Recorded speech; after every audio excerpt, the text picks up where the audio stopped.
Hello, കുറെ നാളായല്ലേ കണ്ടിട്ട്. ബിസിയോട് ബിസിയാ, ഒന്നും പറയണ്ട. ഇന്നൊരു സൺഡേ ഫ്രീ കിട്ടിയപ്പോ ഒന്നും നോക്കില്ല, ഒരു വെറൈറ്റി തന്നെ പിടിക്കാന്ന് കണ്ടാ കരിഞ്ഞ കേക്കെന്നൊക്കെ തോന്നും. ബട്ട് ഇതല്ല, ഇതങ്ങ് സ്പെയിനിൽ നിന്ന് ഇറക്കുമതി ചെയ്ത ബേൺഡ് ബാസ്ക് ചീസ് കേക്ക്. കുറെ കാലമായത് യൂട്യൂബിലും ഇൻസ്റ്റഗ്രാമിലൊക്കെ കിടന്ന് കളിക്കുന്നു. പക്ഷെ നമുക്ക് ഉണ്ടാക്കാൻ ഒരു സമയം കിട്ടിയിട്ടില്ല. അത് പിന്നെ അങ്ങനെയാണല്ലോ. നല്ല ആളെ ഒപ്പം കൂട്ടിയിട്ടുള്ള കേക്ക് ആയാ മതിയായിരുന്നു.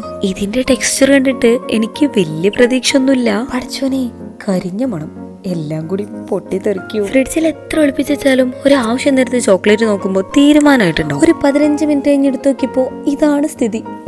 സംഭവം കയ്യിൽ നിന്ന് പോയി. ഇവരുടെ ഒക്കെ കളിയാക്കലിന് മുന്നില് അങ്ങനെ വിട്ടെടുക്കാൻ പറ്റുമോ? ഒരു 10 മിനിറ്റ് കൂടി വെച്ചപ്പോ സംഭവം സെറ്റായി. എന്നിട്ടും ഇവരെ കളിയാക്കലിന് ഒരു കുറവില്ല. ഇതിന്നൊരു പീസ് എടുത്തിട്ട് മുകളിലെ ഒരു ഇത്തിരി ചോക്ലേറ്റ് സിറപ്പ് ഒഴിച്ച് ഒരു സ്പൂണ് കഴിച്ചപ്പോണ്ടല്ലോ, വായിലിങ്ങനെ അലിഞ്ഞു പോവും. ഇവിടെ കളിയാക്കിയവരൊക്കെ മാറ്റി പറഞ്ഞ് ഇപ്പൊ എങ്ങനെയുണ്ട്? കാണാൻ ലുക്കില്ല എന്നുള്ളൂ, സംഭവം അടിപൊളിയാ. Amazing!